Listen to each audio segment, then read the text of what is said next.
A very warm welcome. I'm Akanksha Swaroop. Just a week ago, global leaders gathered in London for the state funeral of Queen Elizabeth II. But now the attention has shifted to the other side of the world for another state funeral. This time for Japan's slain Prime Minister Shinzo Abe. An event that is drawing Japan's allies from across the seven seas. While US President Joe Biden was missing, his Vice President Kamala Harris made up for his absence. Singapore's Prime Minister Lee Hsien Loong, Australian Prime Minister Antony Albanese, along with his predecessors, were among the attendees. Representatives from more than 195 countries, international organizations and territories have attended this funeral. Indian Prime Minister Narendra Modi had skipped the Queen's funeral but has been in Tokyo to pay his respects to Shinzo Abe. So much so, Prime Minister Modi had a bilateral with Japan's Prime Minister Kishida too. Remember, India had announced a one-day national mourning on July 9th.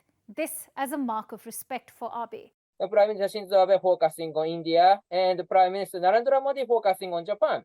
So why are they focusing on each other? In this, it has changed. In the past, the center of the world, Europe, and after that, the United States Church, only the superpower in the world.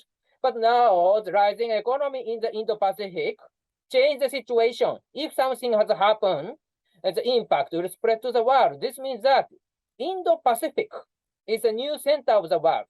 That is the reason two countries find each other.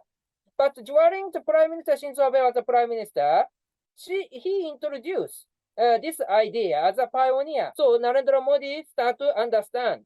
Prime Minister Shinzo Abe started to understand. We should cooperate each other. So they are the pioneer. They lead this idea. That is the reason that two countries share the same idea. Abe was shot dead on July 8th while making a campaign speech in Nara. Now, Japan's Prime Minister Kishida has held a series of meetings with foreign dignitaries that he has termed as funeral diplomacy. But Mr. Kishida has been criticized for pushing for Shinzo Abe's state funeral. Critics have linked the state event to pre-war imperial Japan and questioned its legitimacy. The Japanese are also not thrilled.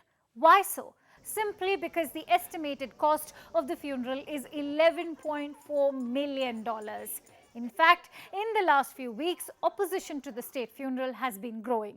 Polls suggest more than half of the country's population has been against holding this funeral. Speaking of which, days ago, a man set himself on fire near the Prime Minister's office in Tokyo. And on Monday, around 10,000 protesters marched through the streets of the capital again, demanding the funeral be called off. Traditional pacifism limited Japan's role in Indo-Pacific. So, Prime Minister Shinzo Abe is challenging this pacifism.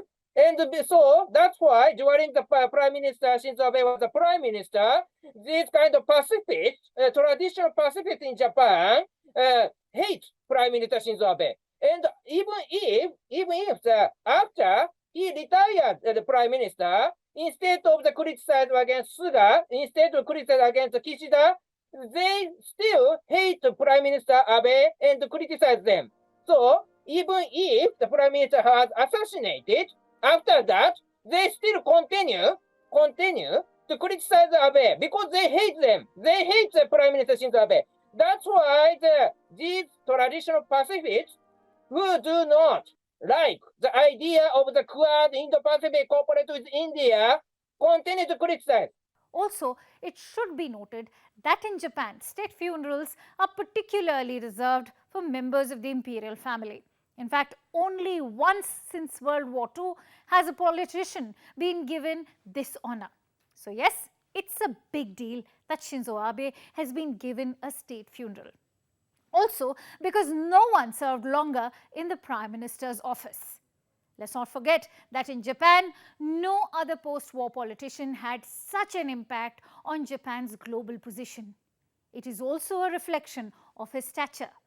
Perhaps because Abe was ahead of time and understood the changing geopolitics. Abe had anticipated the rise of China and its role in reshaping the order of the region.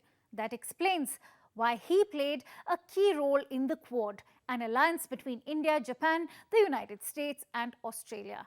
And equally significant have been Abe's changes to Japan's military. In 2014, Abe reinterpreted Japan's pacifist post-war constitution through a forced legislation.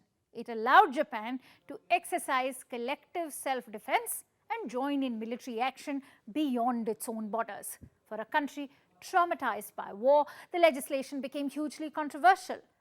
Fast forward to September 2022, Japan has again seen thousands protesting. Many of them accuse Abe of leading Japan towards war.